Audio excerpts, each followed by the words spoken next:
Speaking of a genuine threat, perfect segue into our next topic. Let's talk about Thomas Saggese, shall we? The Cardinal Double-A superstar, who is lighting things up in the Texas League ever since the Cardinals picked him up at the trade deadline.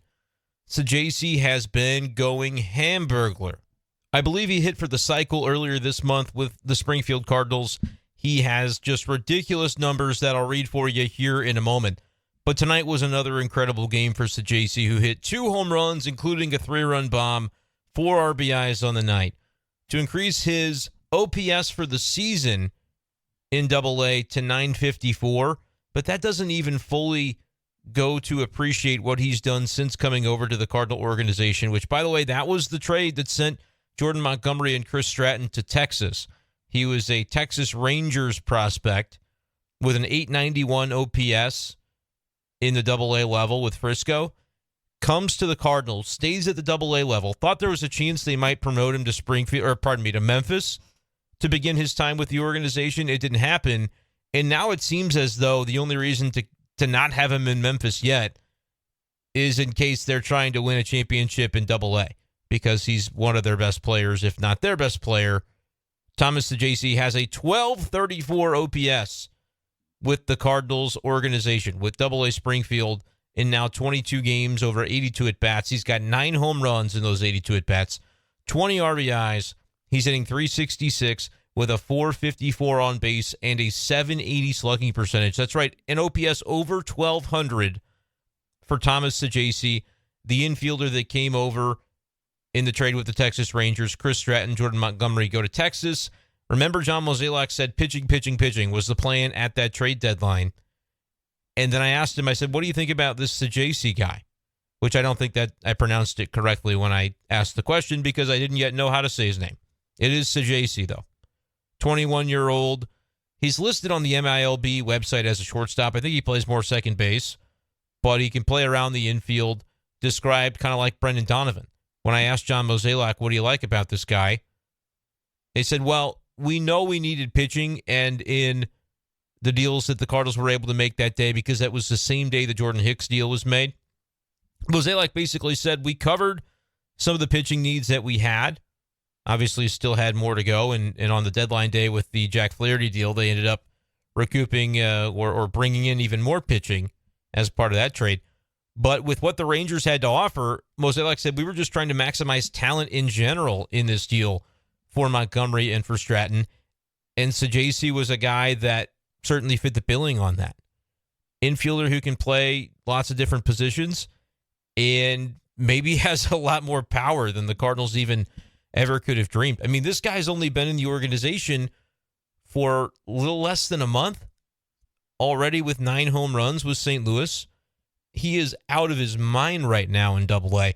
Certainly seems like he would qualify for Triple-A. 21 years old. Again, I think that's really the only reason that he's not in Triple-A yet. Every tweet I send about the guy, I just say Memphis, Memphis, Memphis, Memphis, like it's time for the promotion, right? See what he can do down the stretch, because then maybe he's only just one step away from the big league roster next year, being able to help out in St. Louis. But it was kind of funny. The Springfield Cardinals Twitter account replied to me with just a GIF that said, shush. They don't want to give up Thomas Saggese just yet. They enjoy the guy. They haven't even had him for a month, and I keep trying to take him away by stumping for the Cardinals to send him to AAA Memphis. But this is an exciting player, and honestly, with the way that he's performing, maybe the best hitter in all of Double-A. Like I said, a 954 OPS for the season is not the best mark in the Texas League, but for anybody who's played more than 70 games, it is. Ryan Bliss, I think, is with Double-A Amarillo. I don't really know who Ryan Bliss is. I just know that he's played in 68 games with a 1,008 OPS this season. And he's now, looks like he has been promoted to AAA Tacoma with the Seattle Mariners, 23-year-old prospect for them. So other than him, for guys that have played even 25 games this year, you're basically looking at Thomas Saggese being right there in the mix for one of the best hitters in the Texas League. But with the Cardinals specifically, it's like he has transcended and gone to a new level with an OPS better than 1,200. I got some questions about what Saggese's incredible run means as far as how the Cardinals might plan their offseason trades that they could have to make. And I honestly don't think there's too much of an impact there, but it does sort of go to show that the Cardinals do have depth when it comes to infielders, and I think they added to that depth at the trade deadline. And maybe it does change their mindset a little bit to say, all right, who's got the most value? It's the proven guys like Tommy Edman and Brendan Donovan. That's the kind of guy we've got to trade to get a legitimate starting pitcher in our rotation for 2024, and we can backfill with a Saggese or a Cesar Prieto coming up into the fold next year. Prieto, I believe he was a little banged up at AAA, but one of those Luis Arias types, he comes over in the Flaherty deal. Again, an infielder, I think primarily a second baseman, maybe not even a plus glove for Prieto, but can absolutely hit as a contact hitter. Could Prieto and Saggese be kind of the next layer, the next level of Cardinal utility players that kind of allows the team to be a little creative with the group that they have now? I know that's the connection, those dots a lot of Cardinals fans are trying to put together. I'm going to say pump the brakes a little bit on that. For one, because we don't know what these guys could do or will do at the major league level. But for another thing, like Brendan Donovan, really good player. I would not trade Brendan Donovan. If you're asking me Donovan or Nolan Gorman, you're not going to maybe like my answer. I would keep Brendan Donovan if I was given a choice between the two, and I think you should keep both players unless you're just absolutely blown away by an offer that fixes your rotation. Remember at the deadline when people were talking about, don't trade Gorman, why would you even say that? I said, listen to what I'm actually saying. I'm not advocating to trade Nolan Gorman by any means, but if you can get Logan Gilbert and Matt Brash for Nolan Gorman, yeah, I'd have to listen to that. I'd have to think about that because it transforms the Cardinals roster at a position that they just don't have the strength in pitching, and you retain what? A really quality group at second base when it comes to Donovan, potentially Edman pitching in there. He'll have to sort of back up Mason Wynn at shortstop. We're waiting to see if Mason Wynn can take that job and run with it, be the guy for 2024 as is expected of him. But then you've got guys like Saggese and Prieto that I think can backfill. Do they have the power of Nolan Gorman? No. Nobody in the organization really has the raw, unadulterated power that Nolan Gorman has, but positionally, you think about the flexibility there. Yeah, he might be the only kind of guy that can net you legitimate pitching in this offseason if you were to make that kind of trade. And there is the lingering back issue for Gorman that you kind of wonder, like, is that just going to be something he deals with forever? And if it ends up getting worse as he gets older, like he's only 23, 24 years old, maybe if you're a little concerned about that internally, but another team might not be so worried about it long term, maybe you maximize Gorman's value via trade. But it's got to be for just an absolute, the blockbuster of Major League Baseball in the offseason. And I just don't know if that's a reasonable expectation to have for a trade. So you probably hang on to him. But I'm hanging on to Brendan Donovan as well. But that doesn't mean that I'm not excited about what Saggese brings to the table. An OPS over 1,200. It's just 1 month, but it's been very impressive. And for the season, a 950 OPS for a 21-year-old at the AA level. 24 home runs and 98 RBIs on the season across his time with the Texas Rangers and with the Cardinals organization. Has stolen 10 bases, hitting .323 with a .393 on base and a .954 OPS. Just really, really good stuff from Saggese, who, I mean, again, you kind of think, oh, he's going to be a batting average on base percentage kind of guy. And that may be true at the next level, but at this level, he's got a home run swing. There's no doubt about that. To hit 24 home runs in 449 at-bats the way that he has, this dude might be a more elite hitter than I think we realized. And when you're checking out the Cardinals prospect list, he's a guy that I think is probably going to get bumped up when you get into the offseason, when they do the offseason update. I'm looking at MLB Pipeline right now. Here's the way they've got it ranked.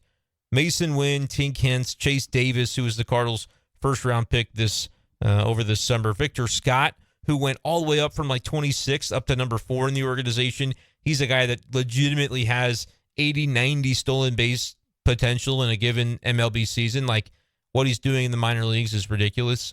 And he's at AA right now, left-handed swinger, great defensive center fielder.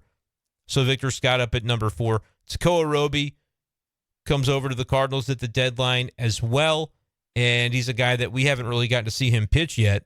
But I think he's actually making his debut for Springfield on Saturday after having some shoulder issues, I believe it was, earlier this year, and has been ramping up from that, even dating back to when the Cardinals traded for him, was still in the process of rehabbing their high upside pitcher that also came over in that Jordan Montgomery, Chris Stratton deal. So you talk about maybe a deal that we look back on and say, for 2 months of Montgomery, who's been great for Texas, there's no doubt, but the Cardinals didn't have use for a rental pitcher in this season where they just weren't going anywhere. And then Chris Stratton, just 2 months of those guys apiece to pick up Saggese and Tekoa Roby. We'll see what Roby turns into if he can stay healthy.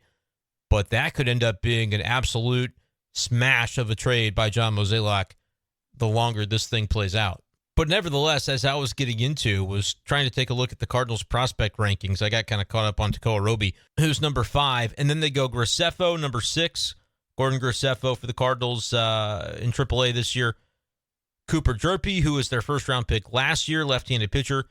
Sem Robertson, who has elevated to AAA. I know his first outing there wasn't super strong. I want to see if I can get an update on what he's done since then. That was a guy that came over in the Jordan Hicks deal, I believe it was. 4 outings this point for Memphis. Robertson, I'll never say his name right. Robertson, I believe is right. Has struggled a little bit, so we'll kind of see as he continues. That's his first taste of AAA in his career, but had solid numbers at AA. But he's got a 9 ERA right now in 15 innings for AAA. But then number 9 on that list is Saggese. And I'm thinking he's going to lap some of these pitchers in the offseason. I could see him passing Robertson for sure, Cooper Jerpe probably as well. Although Jerpe, it's kind of hard to compare because he's just in the lower level of the minors. I believe he's still at A-ball. Let's go ahead while we're on the subject. 22 years old. He's at high A. Has spent the entire season at high A. 3.66 ERA. It's so strange when you draft a college pitcher and it's like, okay, he's at high A, but now he's 22 years old. When does he get bumped up? I'd say Jerpe for sure to Springfield next year, but the Cardinals are so intriguingly careful with their collegiate, even their collegiate pitchers, but especially the high school ones. Jerpe just 39 innings. I think he's had some injuries that he's dealt with this year, which is part of it, but he threw over 100 innings last year. So I think they got to start letting that guy eat if healthy, but he has dealt with some injuries and he's on the IL right now in the minors, which kind of explains some of that. But good numbers for Jerpe. But I would say with some of the injuries and things, Saggese probably up to number 7, and Mason Wynn presumably will graduate, but not until next year. So he'll probably still be on the prospect list in the offseason. But I could see Saggese, man, as high as number 6 or 8, maybe even number 5 next year, given the way that he's playing right now. So that's a guy that's going to be on the radar for sure for MLB Top 100 in the offseason too. And he'll be in AAA next year and knocking on the door of the big leagues. I think certainly a possibility if Saggese continues to develop the way that he has to see him make his MLB debut in 2024 at some point. But, yeah, the organizational depth is really strong when it comes to that position player group. Are the Cardinals going to get to a point where they say, we've got enough in the chamber in order to go ahead and trade one of the guys that we do have for the thing that we don't have, which is pitching? It's going to be a fascinating conversation. Each individual name I look at, I go, nah, you shouldn't trade that guy. Shouldn't trade that guy. And then Tommy Edman, guy that I think you definitely should want to hang on to, but could also understand if the value is right in a trade. I don't know if you can even afford to do that if you're counting on him to be your center fielder, because he's played a lot of center field of late.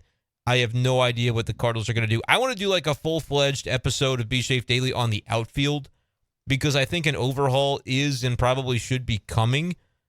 But at the same time, are the Cardinals going to have the guts and then the ability to execute to not only clear out some of the roster glut, but then make sure that whatever replaces that glut is used effectively in order to get the outfield to a place that they just have not been able to get it in recent years?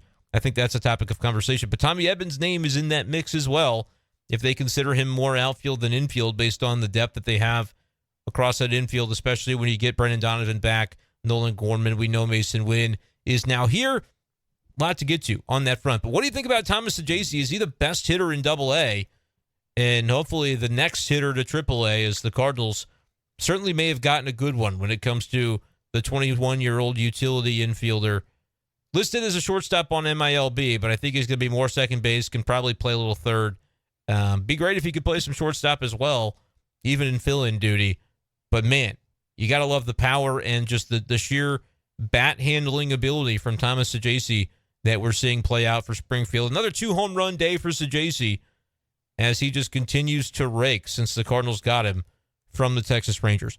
That, though, is going to do it for this edition of B-Schaeff Daily. Appreciate you guys, as always, for listening. If you're listening on YouTube, make sure you circle back, catch the beginning of the episode where we talked a lot about Miles Mikolas and that 2024 starting rotation. Hit subscribe on this channel, like on this video, and let me know your thoughts about the Cardinals, Mikolas, Saggese, whatever else below. Appreciate you guys, as always. We'll talk to you next time on B-Schaeff Daily. Peace.